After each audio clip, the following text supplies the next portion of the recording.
lecture will focus on African religion and philosophy. We have as our main lecturer Dr. Robert Farris Thompson of Yale University. He has written extensively in the area of African art and religion and philosophy.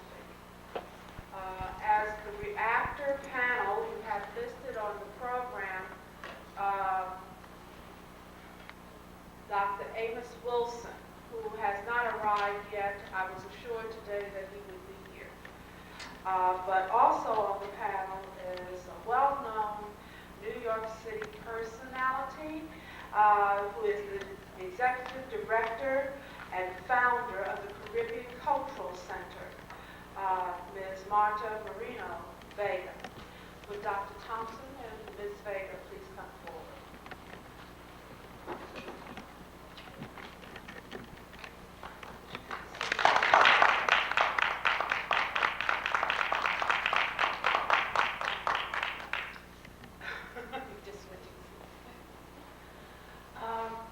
Since this is our last lecture and one of our last programs for Black History Month, February 1990, I think it's appropriate that we hear a few closing remarks from our chief librarian, Dr. Suzine Nicolescu, Dr. Nicolescu, or Suzine as she likes to be called.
Enjoy the rest of the program and see each other very soon.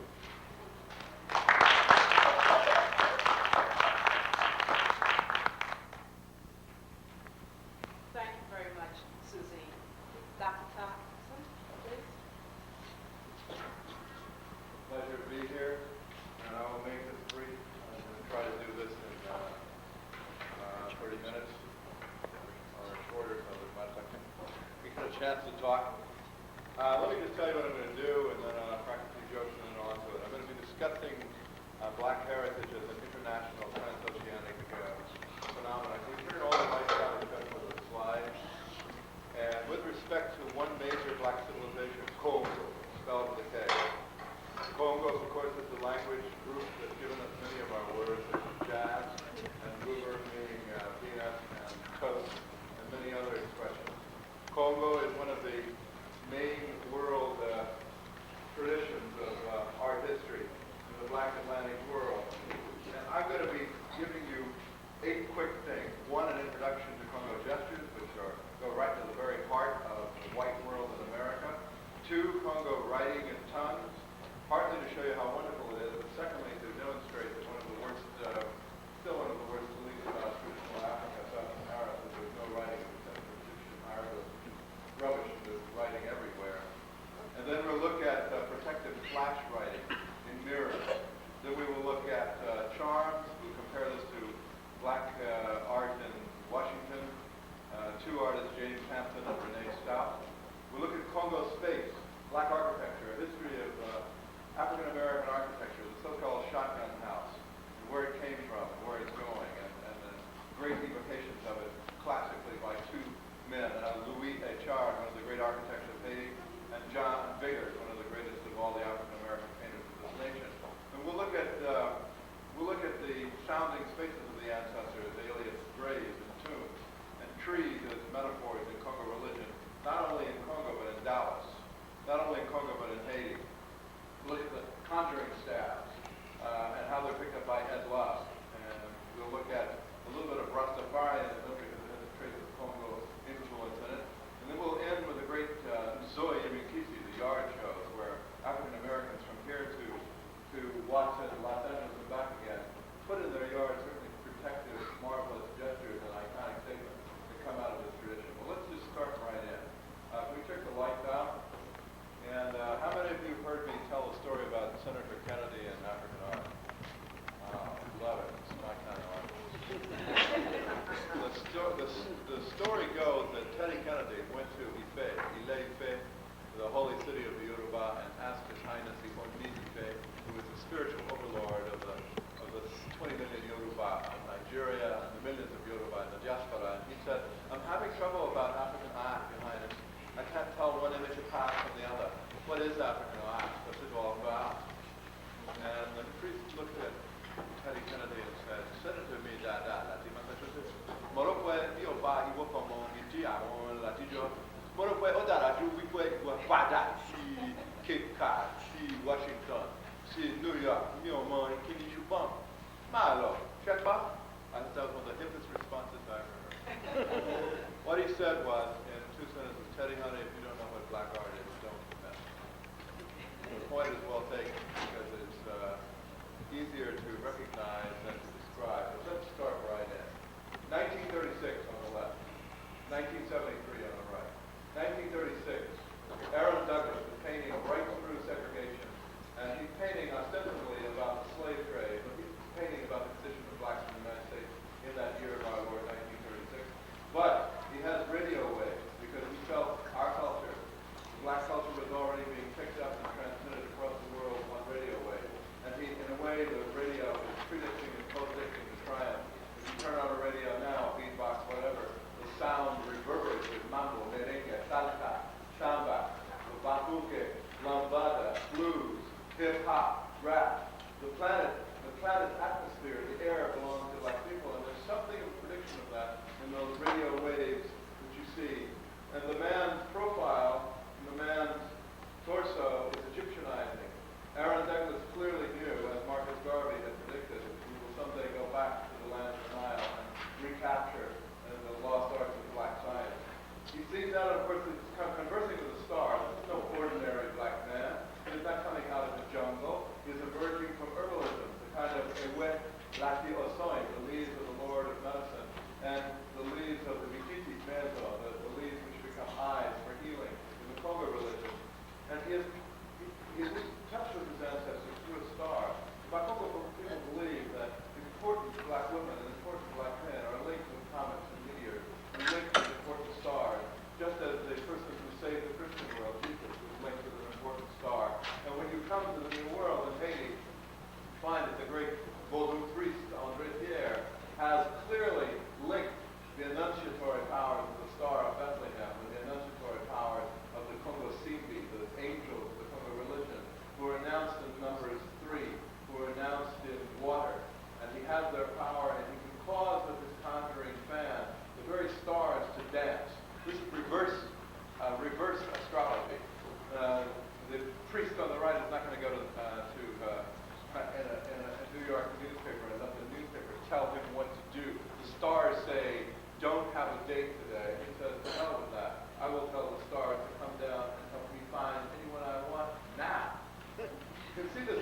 Mirror, mirror on the wall, what is the deepest of the Congo gestures that has been picked up of them all? This gesture. Capture what you're ashamed of with your left hand. Release what you're proud of with your right hand. Only an hour ago, there was an African-American woman showing her dances, and one of the gestures which she went into is this classical gesture. It is written into law, literally, in Congo sculpture, that when God wants you to stop it, you make this gesture. Or when God wants you to begin it, you make this gesture. And it was picked up by black athletes and their friends in the States. It's been copied by white America. Every other cheerleader does it. But the roots of this, as you can see, there's a reason why every other image in Congo art makes the telema limbanganga, which means stand up straight like the north-south axis go through your spinal cord and do what you're supposed to do. It is so Congo related, the gesture, that in Haiti they call it, because they know where they're coming from, la position Congo, the Congo pose. But it's a cheerleader pose par excellence. And it's gone together with so-called southern fried chicken, which is a euphemism for African-American chicken. It's gone with so many other things right to the heart of our culture. But how do we know this? Because if you go around the black Atlantic world, you will see Chalama everywhere. You will see it in Panama. You will see it in Cuba. And you will see it in Black Dallas. There's Jean Lacey, one of the feistiest and bravest and finest of the African-American women painting today. She painted that 2 years ago. It's called Welcome to My Ghetto Land. You look at the staircase, you see pygmies who invented the yodel. And what is the yodel? It's the very core of black classical music, which we call the blues. Yeah, yeah, yeah, yeah. That sound, loud, that sound came with them. And Jean Lacey knows it, and she has the entire ghetto structure supported by pygmies, who are the ultimate ancestors of the Yoruba and the Bakongo and all the other. She has people in Iyawo dress in the windows, that is to say, confirmed in the Yoruba religion, or confirmation in the Catholic religion. And in the middle, you see a woman, and she is doing this, the sapphire. So with a tough mother who will teach toughness to her children, to teach them what the world is like. Or if you go to a Congo society in the Dominican Republic, this is Congo Dominican art, or Arte Congo Dominicano. It's a flag painting for a Sociedad Conga called Gaga.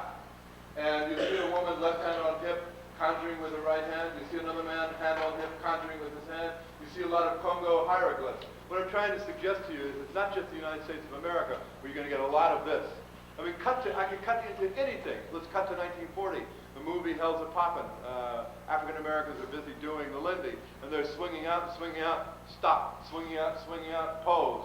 This gesture is everywhere. It's in Jean Lacey, it's in among the blacks of the Dominican Republic. It's the Congo pose. And with the Congo pose is a form of writing. And of course, Hollywood would have you believe that the only people connected with blacks who had writing in Africa were the Egyptians. And that is one of the most racist pig lies that's still around, and there's so many of them around. And you know, I don't have to tell you, you're African American. But one ugly lie is this idea of the lack of writing in Africa, which is, you can see it refuted on two levels. This is a Congo mummy, a Nyombo. And inside are the ashes of an important elder, perhaps an important woman and a man. But in Congo writing, they say, mother or father, come back, bring your talents. The world is split between where you are dead and where we are alive, but come back. Come back from the navel to the heart. Come back, use this mat and float over the water. And come back, darling, come back. Come, rise like the sun. Come like the sun. And then suddenly it breaks into spirit writing, a seed that begins to turn into a snake, and a jade that begins to turn into a reptile. This is Congo glossolalia writing in the spirit. Boom! In 1970, it's still going on. This is from the 19th century. In 1970, a black priest by the name of Kundu in the city of Matadi had a vision, and his hand began to tremble. The Bakongo believe that when God comes into your body, you get mayembo, you get the shapes, you get what you see on the front row in sanctified churches, and your hand begins to tremble, and so your hand trembles out the spirit message, private alphabet from the Lord. It is like you can see a person coming out of a boiling storm. Each letter is unique, and this is one of the incredible acts of black genius that no one seems to understand in the Hollywood world we're still stuck with, that black people are inventing their own alphabets all over the planet, but particularly in the Congo-Atlantic world. And when I say Congo-Atlantic world, hi damn, I mean it. Because let's just go all over the Atlantic and study Congo writing in action. Here is a man on the coast of Suriname. It's 1936. And this is his normal writing. He said, Livi ma dede, something about living and dying. Demands ki demands. I don't like this idea of people killing people. Tufuma pike, tamutu pike, something about children. That's his ordinary writing. And then, boom, the Spirit comes on him, and look what happens. I don't have to tell you what happens. There are a lot of artists in this room. You can see it with your own eyes. You can characterize it with your own speech. But you know that suddenly the Lord has come, and ordinary, ugly, white-taught Spencerian writing turns into black scripture, which looks like hieroglyph, looks like Chinese calligraphy, looks like something that's shimmering from the other world. This is one of the great phenomena of the Congo-Atlantic world. Spirit writing, writing in the spirit, or in Spanish, escritura, posesión. And I can show you a lot of it. I can show you, and you don't have to just write in pencils.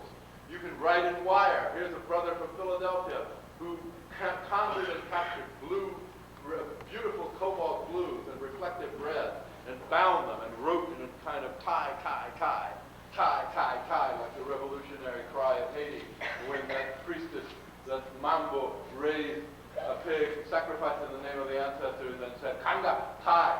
Kanga mundele, tie up the white. Kanga bapiote, tie up the traitor. Kanga li, tie yourself to our revolution. Something like that, tie yourself to something is being said there. And meanwhile, on the right, in Tidewater, Georgia, you see devils, little red-eyed devils, people only thinking of themselves, people only here to satisfy themselves.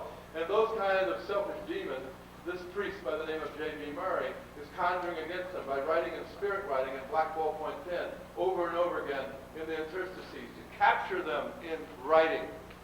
And the ancestors of many of you in this room, you know, if you check with your great-grandmother or your grandmother or your father or so forth, that somewhere in your past there is a story of putting newspaper on the walls. And there are two ways of translating that. You can take what the sociologists would tell you. The black person in a deprivation culture could only cover his cabin with newsprint. But you know, if you're in touch with your ancestors, the truth. The newsprint was picked for a religious reason, because it was print, and because it confused evil. And when you entered the house, the spirits had to read all of that. By the time they got through reading it, it was dawn. And they were over and done. Okay. There's another way of writing, with mirrors.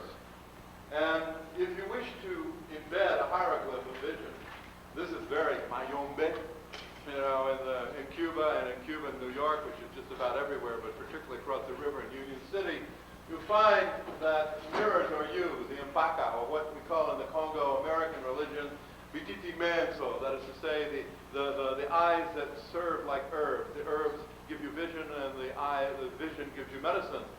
And that idea comes from Congo, where this powerful woman, this Ngudi Anta, this great mother of the Congo Matra clan, we reward her by showing how she can see in this great ocean within her middle, in this great reflecting thing called Lumweno, a mystic mirror. But also the mirror, because it flashes, will reject evil.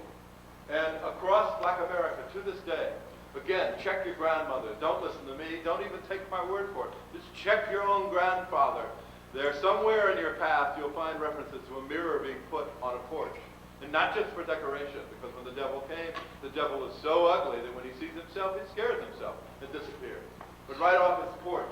And on the left, you have a sculpture by Buck Dial of North Bessemer in Alabama. This black visionary has got the ghost of Martin Luther King conjured in diaphanous masses. You see Martin's face, and you see Martin floating and ghostly, but he's protected with mirrors. Mirrors to the right and to the left. And that idea of embedding a mirror in a spectral ancestral force. Buck Dial comes by his ancestral thing honestly through multiple influences where mirrors are put in trees. And the thing, the place where Congo influence most strongly comes in a country such as ours, is the graveyards. And there's a graveyard, an old segregated graveyard. I don't have to tell you which is which.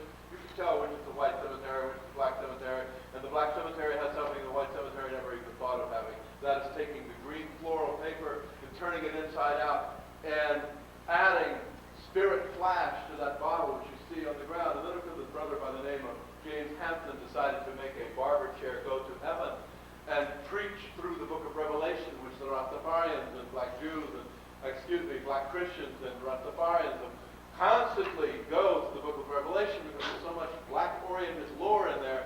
And from Revelation we get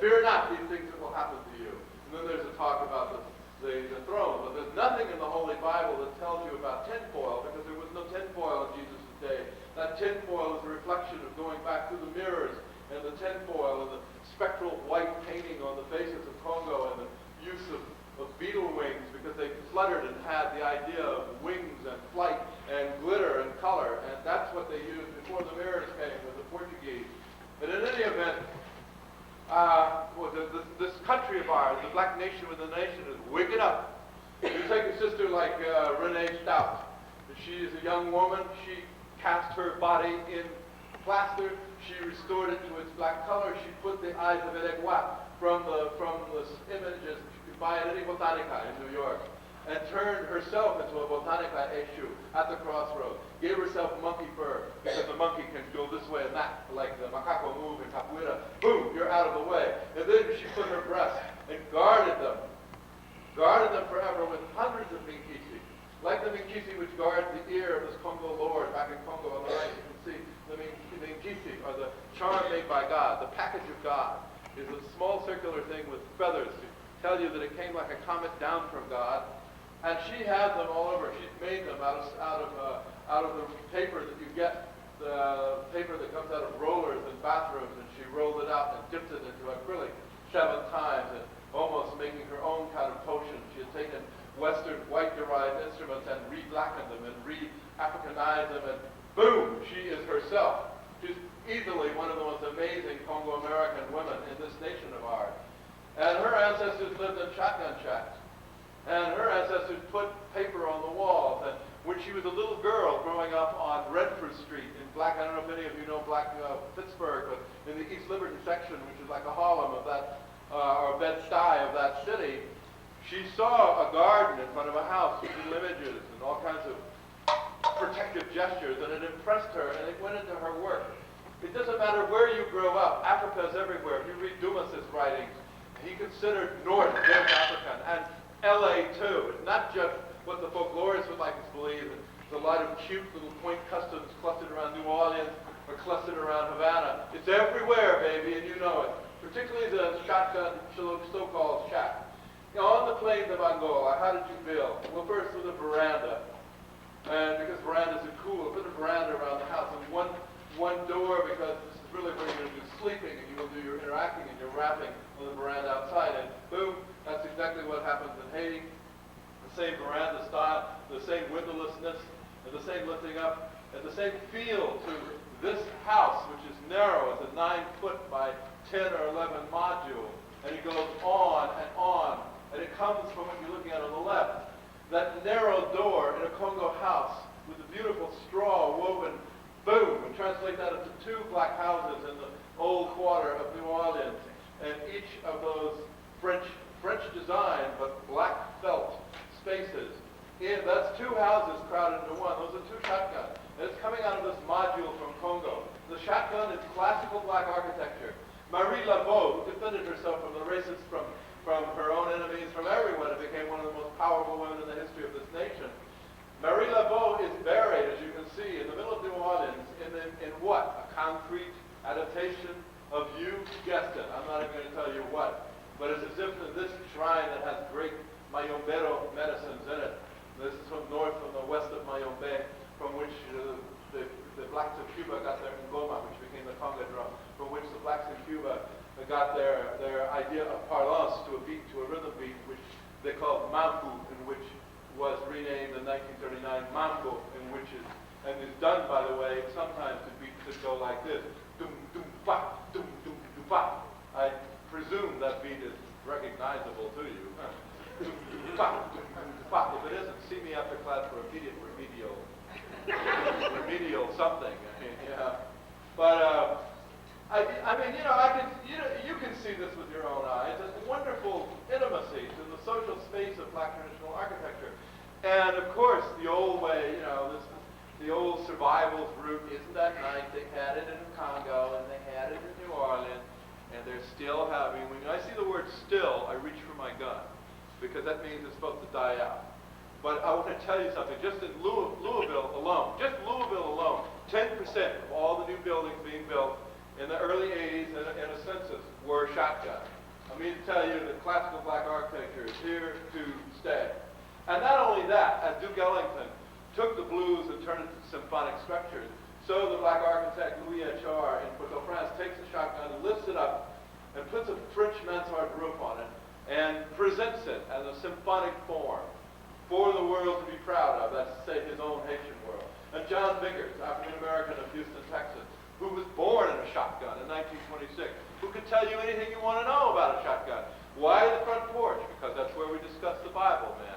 Why the front porch? Because that's where the sisters met to have their certain meeting. Why do you have a railroad track in front of the shotgun? Well, you know why, because it's architecture on the wrong side of the tracks. And you see the three black women who are holding miniature shotguns like lamps into the other world.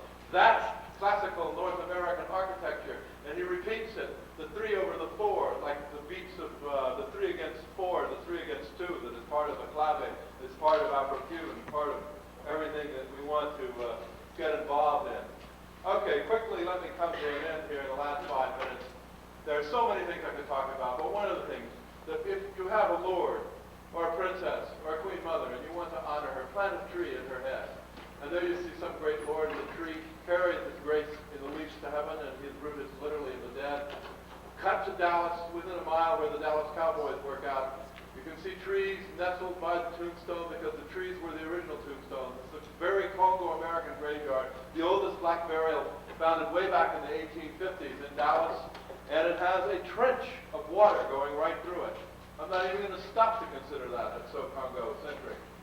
And then, of course, in Haiti, you can bury the dead in wonderful miniature cathedrals, the little altars to the dead at the base of a mapu tree, the anti-sorcery tree, for supreme protection. Or in our own country, the United States of America, here in western South Carolina, the Japanese have no copyright on rigged sand gardens to give you a classical feel. Move over Kyoto, move over Ryoji Temple. African Americans have had it forever too.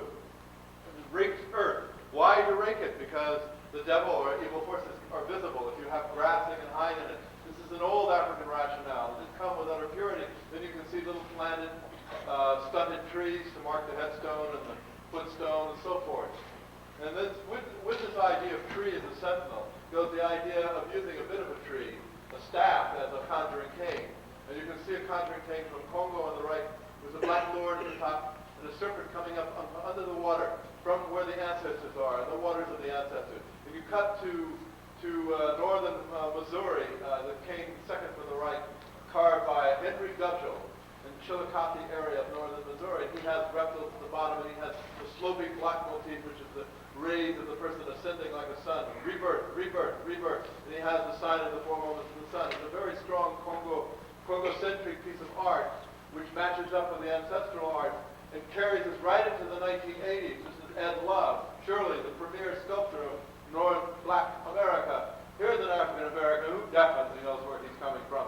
First of all, at the bottom you can see pyramids, well, you know what that is, Egypt, and what Marcus Garvey predicted and what is coming true. Then, as citing King David on the Jewish side of his religious heritage, thy rod and thy staff, they comfort me. But this rod is to comfort black people, and it has black saviors on it. Those are the Wailers.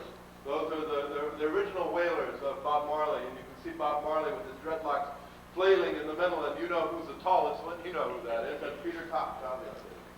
On the right and on the left, just to stop a little bit, the Rastafarian art.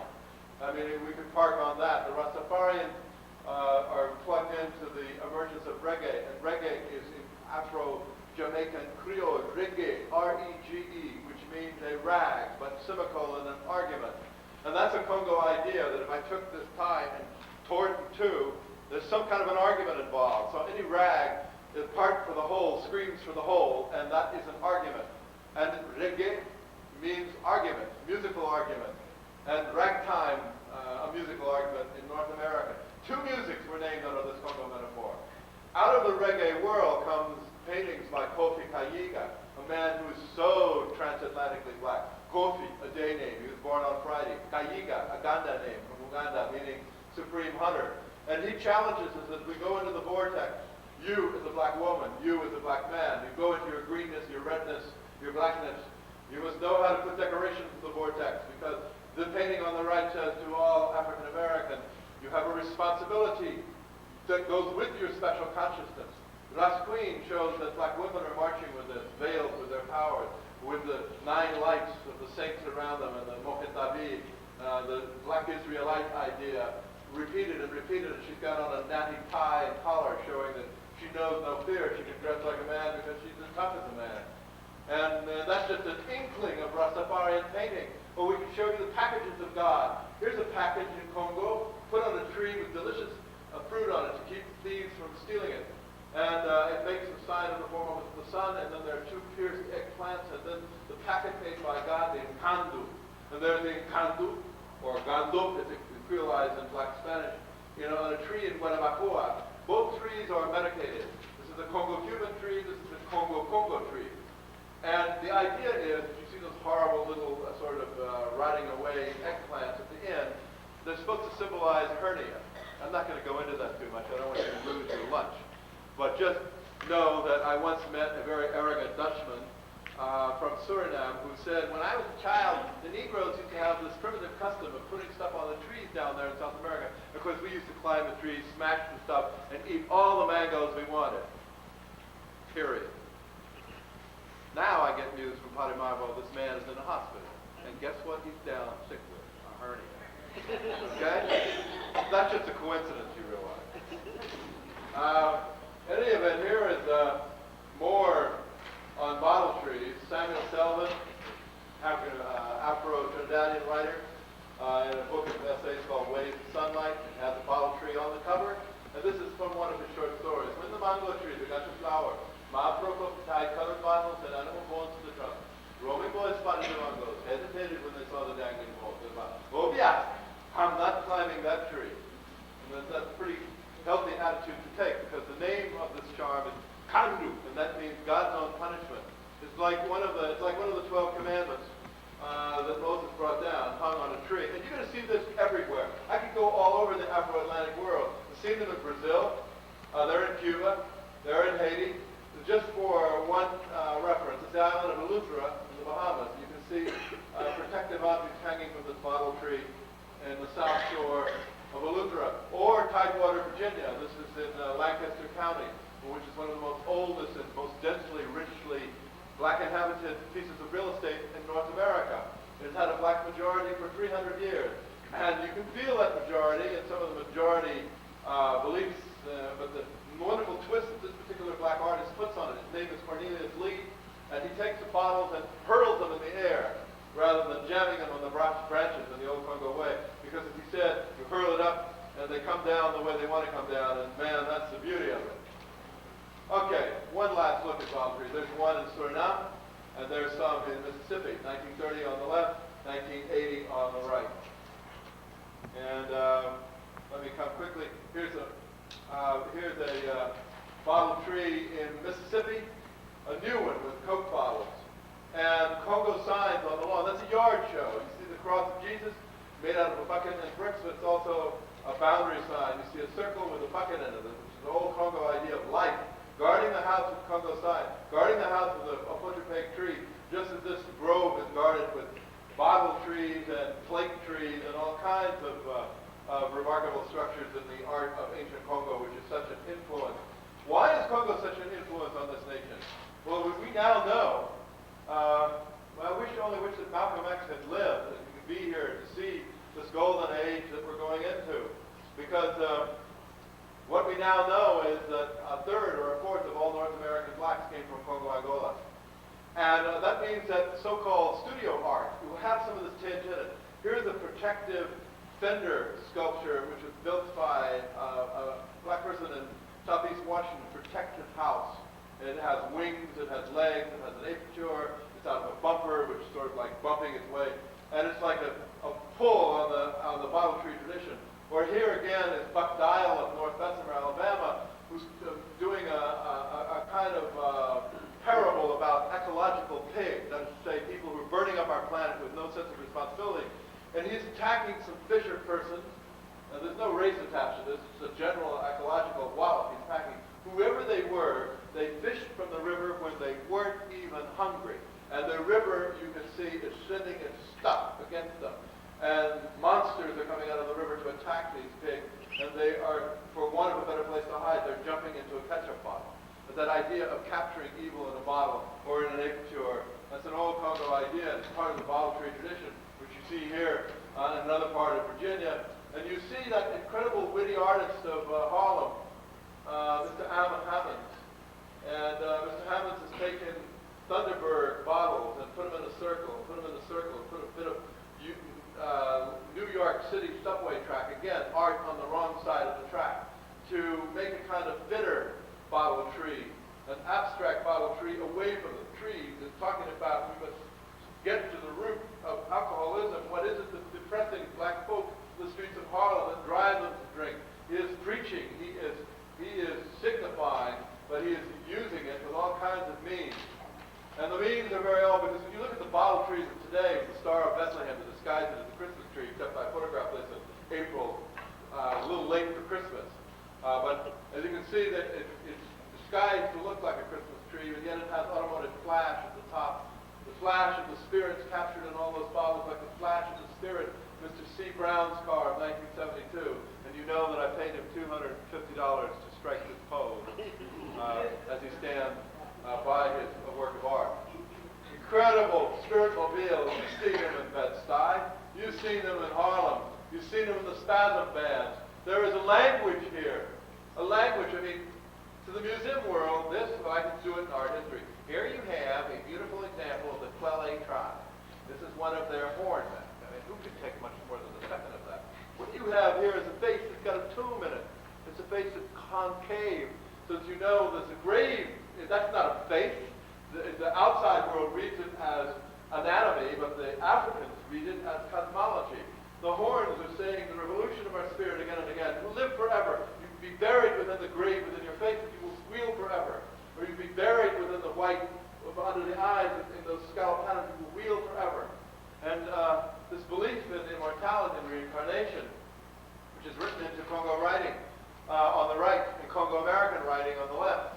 The idea of going to heaven on a spaceship that is the cross of Jesus Christ our Lord, which is also the ladder of Jacob, which is also a 707 with stars spinning to make its propeller, and all kinds of things. What is this? It's a Kalite Zulu, a card that gets you to heaven, a spirit passport, such as were sold in the streets of Kingston at the birth of the Rastafarian history in black worship, and such as seen in the streets of Black Baltimore and the famous Charlie Chisholm Speedmobile number 1, in which he's a Mason, and when we interviewed him, and we asked him the obvious question, he said, well, you can say that as a Mason, I'm into light. Light, you understand? Light. Okay? So all over America this is happening. We jump to this Baltimore there on the left, that's Oldham County, Kentucky on the right. And this is Tidewater, Virginia on the left.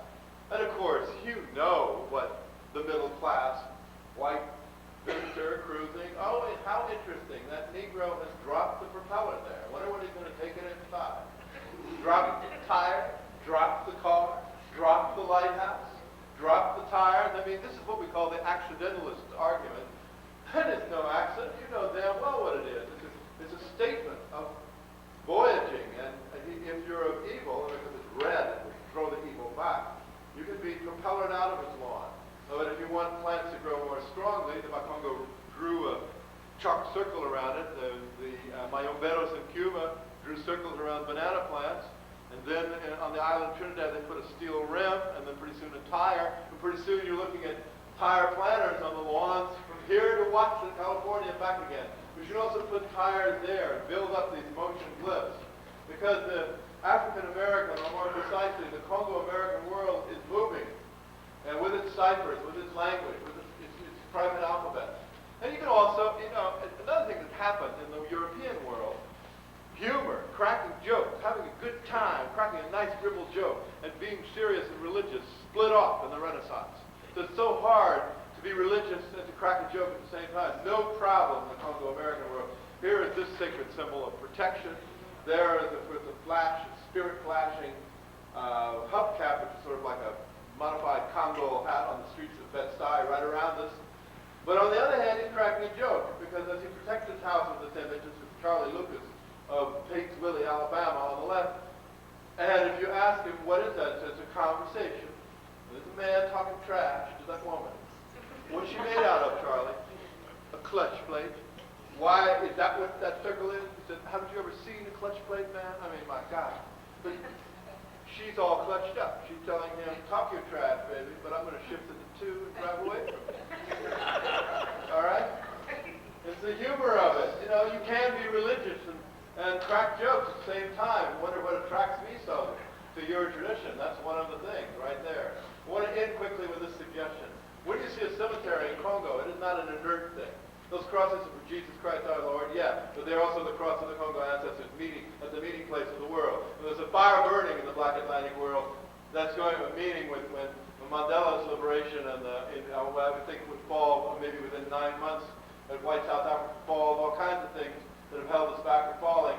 And when that happens, African Americans and Africans and Egyptians all crowd in the streets. The glory hallelujah time is not too far away. That's not pie in the sky, baby. It's happening. You can see it in this art, and it's been fun to talk to you. And now I turn it over to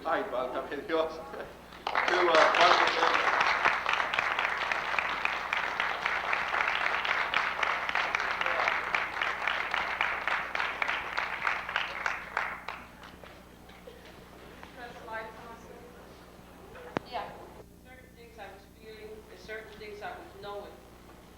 But the articulation of those things, and the words for those things, came from people like Robert Farris Thompson, Catherine Dunham, Pearl Primus, Rex Davenport, from my godmother in the religion,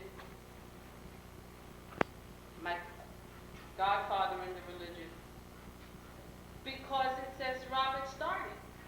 It's beingness. How do you explain beingness, thinkingness, knowingness? For us, spirit is real.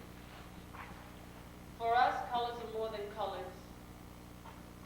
Form is more than form. Dance is more than dance. Color is more than color as you see it. So that you know all of those things, yet how do you talk about that?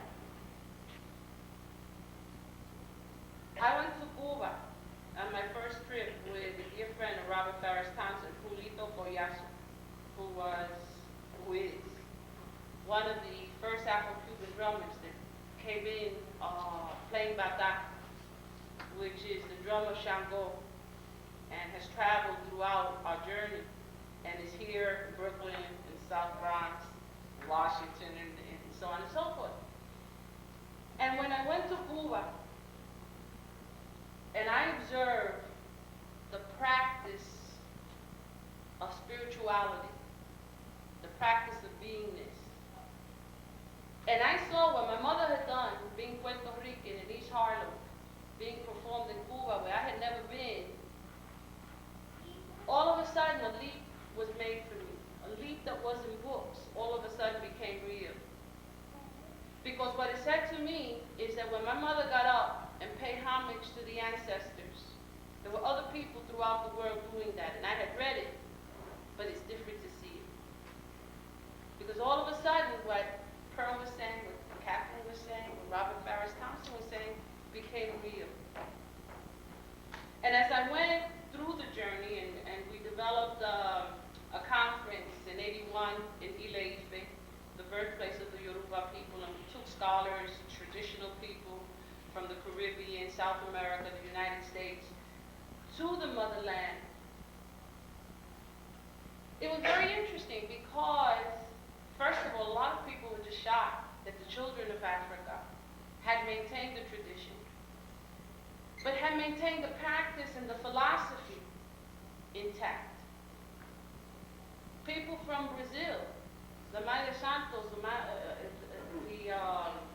the Yaorisha, were speaking Yoruba, were paying homage to the ancestors and to spirit and to nature's forces in the language that had left home more than 500 years ago. People from Cuba were doing the same thing. People from New York were doing the same thing. So that what Robert is talking about is that people have chosen to maintain a beingness that is particular to us, a value system, a way of seeing, a way of perceiving the world that is special to us. And it is. You can't put in a box spirit. I don't care what New Age people are talking about. Just don't do it. Spirit is with you all of the time. So that what you saw were the objects, the vehicles of spirit. But you are a vehicle of spirit. When we came to the Americas forcibly, we came with our bodies. So that in Cuba, in Brazil, the drum was outlawed, the practice of religion was outlawed, and people will say, well, there was syncretism and so on and so on. And we know it isn't so. Shango is Shango. Julito Collazo, who I mentioned before, when we were talking, and here I was trying to connect my life experience, what I was reading in books and so on, and I said, yeah, but here it says that, this book is Santa Barbara is Shango. He said, no. The Catholic religion is here, African religions are here. And we understand that. And they'll always be there. Doesn't mean that we disrespect anybody else. That's their issue, that's their problem, that's their practice. Our practice is this. Shango is Shango. And as I went on my personal journey, because I'm a priestess of Obatala, and as I thought about what makes me African, right? I know I look in the mirror, I know that's what I am. That's how I came into the world. But what traits that I have learned, which is culture, because culture is what you learn, the practice, what makes me that? And I didn't have to step too far, because everything that happened in my home was African. But it was never called that. We were being African. And it's not until you step out into sort of the other world that you understand that people see things differently. And somehow you have to explain them with their words that have nothing to do with your words or your world or your practice. And what I've come to, and given the topic, philosophy and so on and so forth, is I don't explain it, I just be it. Beingness, what is it? That every morning I get up and my mother's no longer with me and I know that she is. That I know that my father is with me, and I know that when I used to walk into my grandmother's home and I saw a tremendous photo of, the Archangel, Michael the Archangel and so on, that was Ogun. Because when I went to Brazil, that was Ogun. When I went to Haiti, that was Ogun. When I went to Cuba, that was Ogun. So in order to visualize a concept, Michael the Archangel was there representing Ogun. But the practice to Ogun was Yoruba practice. And my grandmother came from Puerto Rico. And when I went to Cuba, that was the same practice. But then what was deeper than that is that I didn't have to do anything. Because if I am here and I need Ogun, I have to call Ogun. And I become the vehicle for Ogun. So that it's not religion. Because I don't even place the term on it because it's everyday practice. It's not Sunday practice. It's not like I've been bad all week and then all of a sudden I go to church on Sunday and absolve myself from whatever sins I did. And then what's deep is that whole notion of original sin doesn't exist for us. I mean, it's not my it's not my problem that someone went and blew it. It has nothing to do with my reality. So that the philosophy, belief in nature, grounded in ancestor spirit, grounded in nature, I don't care what form of practice you take, whether it's Yoruba, whether it's Congo, it is all grounded in nature. It is all grounded in you being part of nature, not superior to, but coexisting. And that coexistence can change from day to day. Those dynamics can change from day to day. That's what has allowed us to survive consciously as an African people, by choice. Because our practice has been outlawed throughout the world at different periods of time. In Africa, as well as in the Americas. But the ability to shift and have a broad repertoire, and what's right today may not be right tomorrow, which is totally different from Western European concept that there is a rule, and that rule applies on every single thing. It ain't so. We wouldn't be here today if that were so. And our ability to shift is the spirit of Elegua. Our ability to be soft is Yemayanoshu. The warrior spirit, Shango, Ogun, depending on what the situation is, or Oya, and so on, and so on, and so on. And we're so deep that one energy has many different manifestations. So that mother is mother in many different forms. That's why the extended family is important to us. And that's why a lot of the destruction within our communities is the breakup of the extended family. Because when my parents got here, we all lived together. And when my godparents came, la comadre, compadre, they were part of the family. They were your second parent. When we moved into projects, that was no longer the case. So what I'm saying is that our Africanness, that our beingness, that our common senseness, that our intuitionness speaks to a value system, speaks to a model and a paradigm that is different from Western European cultures at its basic, at its foundation.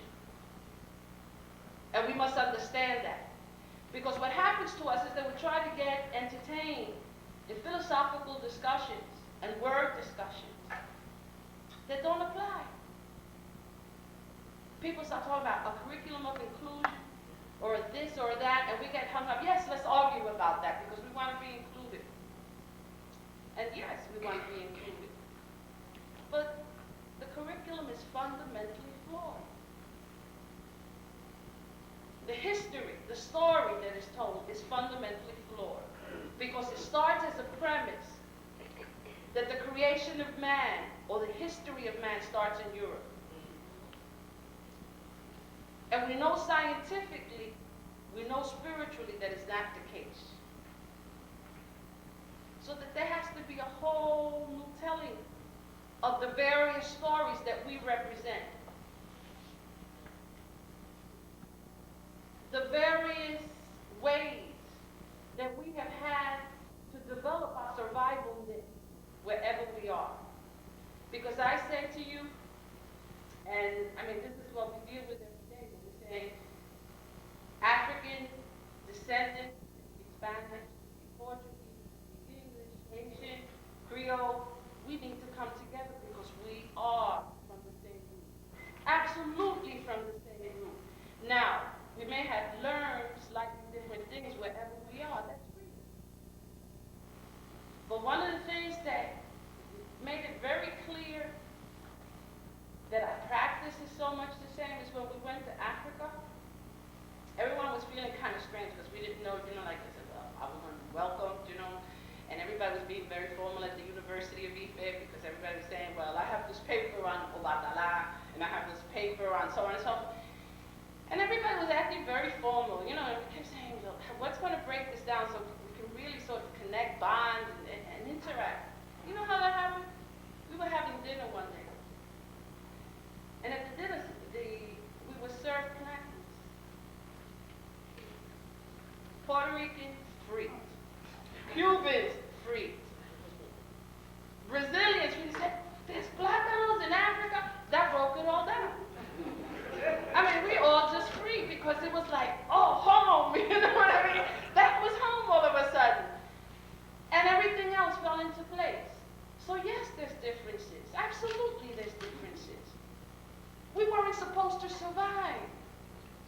understand that, it's a miracle that we're here. It's a miracle. And I can't believe that the spirit, that all of that you saw in the slides has occurred by mistake.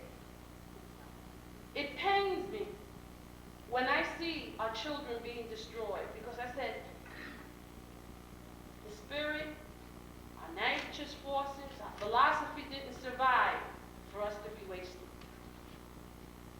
There's something that we have to connect to, and that's each other. In practice, in everyday practice, as African descendants, that tells us that every day when we see each other on the hall, we're supposed to say, hey. And we're supposed to smile.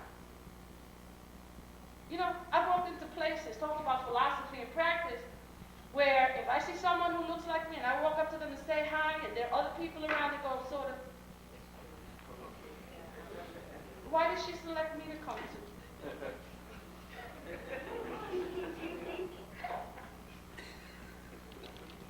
Talk about destruction, that's destruction. That's not our philosophy. That should be the person that should open their arms and say, come to me. So when we talk about philosophy, we're talking about practice. We're talking about an idea that connects us, that we put into practice, not on Sundays, with our best clothes on, every single day. Every single day. Because I read a beautiful piece, and I'll end with that, from Spelman College, that a presentation that Susan Taylor made. And she said, you know what divides us from people in the street? Maybe 2 or 3 dresses, maybe a car, maybe a phone. And you know that's all that separates us. And if we're talking about being African descendants and being connected, then we have to do it. Can't talk about it. Because it's a state of being. And we're getting caught up in the rhetoric and not the practice of what we know and what we feel and what we know is right. Because when that sister turns her eyes down, she knows it's wrong. And we can't allow that. We have to pull the coat and say, yo, you belong to us. And I don't care what surrounds you, you belong to us. Because we placed you there, we'll take you back there. That's the philosophy that we bring. Thank you.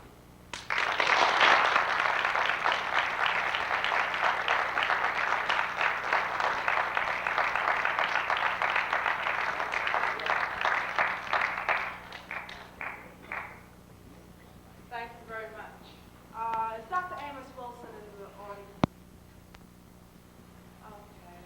Apparently he did not make it to be here tonight with us. So if both presenters would turn and we can have a question and answer period. Are there any questions?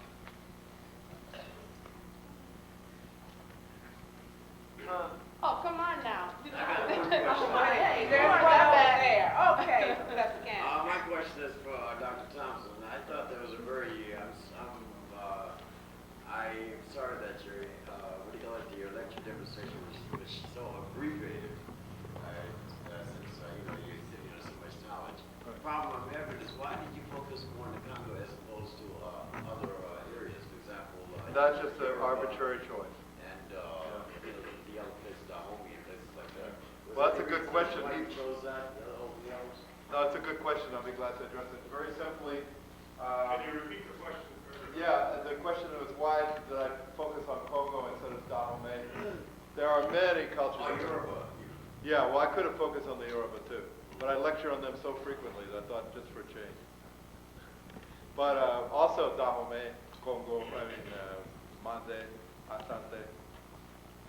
There are about 5 or 7 major civilizations. The Wolof too, for that matter. But Congo, I tell you, there's more than one reason is the sheer demographics of it, though, too. Because they're half of Cuba and half of Haiti, and Angola serves as a pool of labor for Brazil for more than 300 years. So it's massive. But the Yoruba, another thing is this interim, Martha could speak to that, there's so much ecumenicalism going on in Cuban black religions with Abakwa members who are also Lukumi, but are also at the same time in Kimbisa or something else. So, but I focus on that just to keep it in one little neat bag. But I could have easily talked about the Yoruba. You give me your phone number, I'll tell you where I'll be talking about them next. Right. Yes. Dr. Thomas, you mentioned that the cross and the grave Right. represent Jesus Christ. Right. When did the Congolese met up with this Jesus Christ? Okay, And when what did they usually use before him? the cross was an emblem which they had before the Christians got there. But their cross goes like this. It's equidistant and it revolves. And the cross of Jesus is it's up here. Their cross is down there. Because this is the Kalunga line, and this is the line of the ancestors, and this is the power line between God and the ancestors. When the Christians came waving their crucifixes, the Bakongo said, aha, so you have it too. That's one of the reasons why they took that sign, but they never took the full message. And eventually they rejected once they saw that the missionaries were in cahoots with the traders who were in cahoots with the slavers. They were less than pleased with this. In fact, the King of Congo sent an ambassador to Rome, Ne Congo, in around 1609 to ask him, stop this shit. Does that begin to answer your question? Yeah. There's a question panel over here. This question is to Martha Vega. I'm Puerto Rican, but some people, they say they're Spanish, but then they also deny, the part that they are actually, like they don't want no part of saying, well, I'm black, I'm African, my descendants are African. And I don't understand.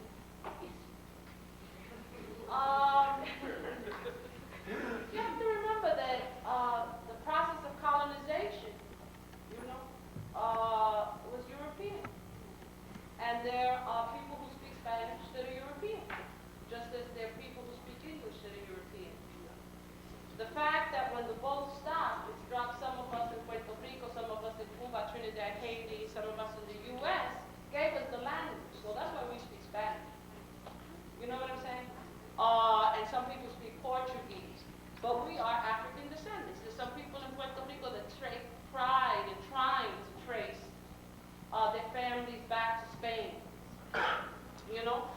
And that's why we use the terminology African descendants, because it transcends language and place. And it says that what we're addressing, our interest is to people who identify as African descendants and are on that journey. I mean, there are people who may look like you and I who say, well, we're Spanish or we're Puerto Rican, like that's a new race. You know what I'm saying? And I can't deal with it. I mean, that's, Okay, there's another question. Some of them say, well, I'm Indian, Taino. Taino. Well, historically, los Taínos were wiped out in a matter of 40 years. If you go to Utuado, and that's how the center started with our pre-Columbian research, there are still signs in some of like Jayuya and places like that where the molar construction is identifiable to some ancestry in terms of Taino, but There's a hand over here, this gentleman. Martha Vega, can you please explain some of the similarities that the religion Santeria has with Buddha? Some similarities? well, I think that the expert in that area is Robert in terms of Santeria and Voodoo. They share the same gods. Shango becomes Django in Cuba and becomes Capitan Shango in Haiti. And Oshumare, the great serpent in the sky, is the rainbow. It becomes Dambala in Dahomey and also in Haiti. But they come out of the same shared religion. It's so mixed because Vodun is divided on the Rada side, the Congo-Dahomey, the Dahomey Yoruba spirits, and then the Congo ancestors on the other side. One side is Petrolemba, the other side is Rada. But they worked out this grand synthesis, and you see it whether it's within one religion or split into several, this ecumenical thing ricocheting between the Yoruba and the Congo. You see it everywhere. Between Kimbisa on the Congo side and Santeria on the Yoruba side of Cuba, between Candomblé Nango on the Yoruba side, Brazil, and Mbanda or Candomblé Congo. And they're always comparing. There's always 1,000 intellectuals all looking for new materials. But does that begin to answer your question? Yes. And I think that one of the things that you need to realize also is that in our tradition, people will be 2 and 3 things at the same time. So you'll have someone who is initiated in Yoruba traditions as well as in Mbalo and in Congo traditions. Because as we all came together, we acquired the languages and the practices of all of the nations that came. So unlike Africa, where you have sections that are particularly of one thing, in the Americas we have become all of those things. Young lady.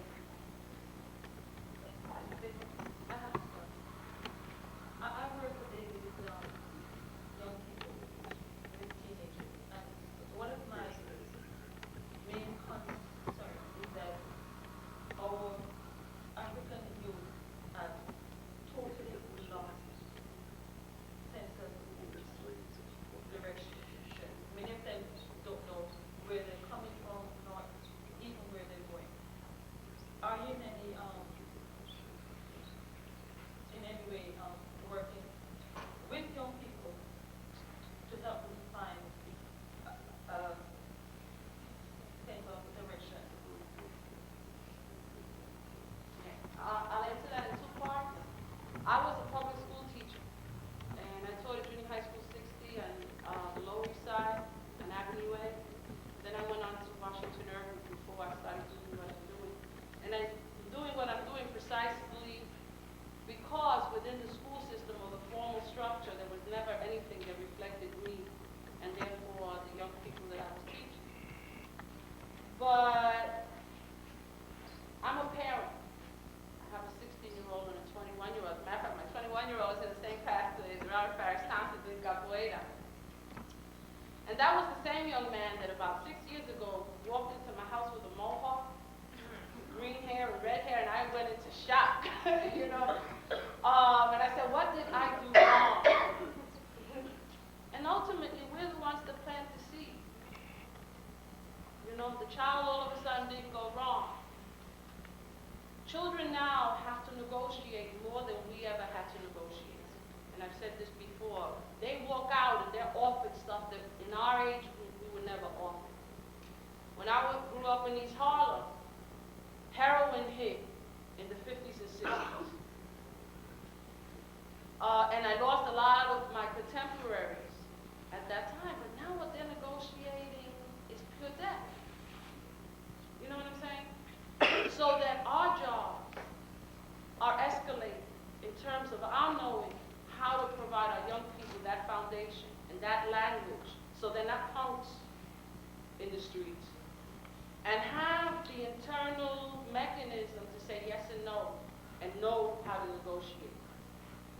So that I think it's on 2 sides, because as parents, we have to understand that and know that. And also, there's stuff that we just don't control. Sometimes you turn on the TV. Clearly, our kids are not bringing drugs into the area. We're not in control of the curriculum, you know? And there's stuff that we just don't control. And the best that we can do is the best that we can do. You know, I have a 16-year-old, and I get scared. The young kids were killed in 1 week. You know, statistics just came out, and the young men are men in Harlem.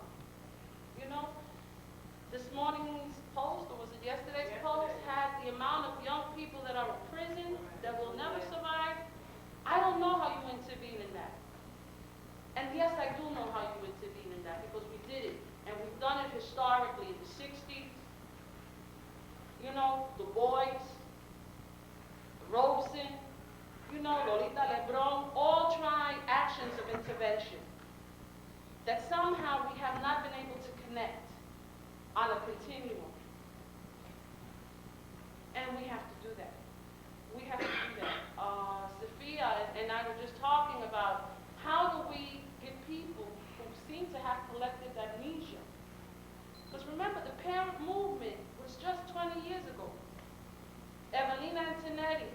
Hill, Brownsville, David Spencer at IS 201 just happened 20 years ago. How is it that our parents are not continuously taking those actions every day and confronting the schools every day and on behalf of our children? That's not them, that's us. So that it's that kind of thing that we have to be talking about and taking some action on. You know, we can't blame the victim.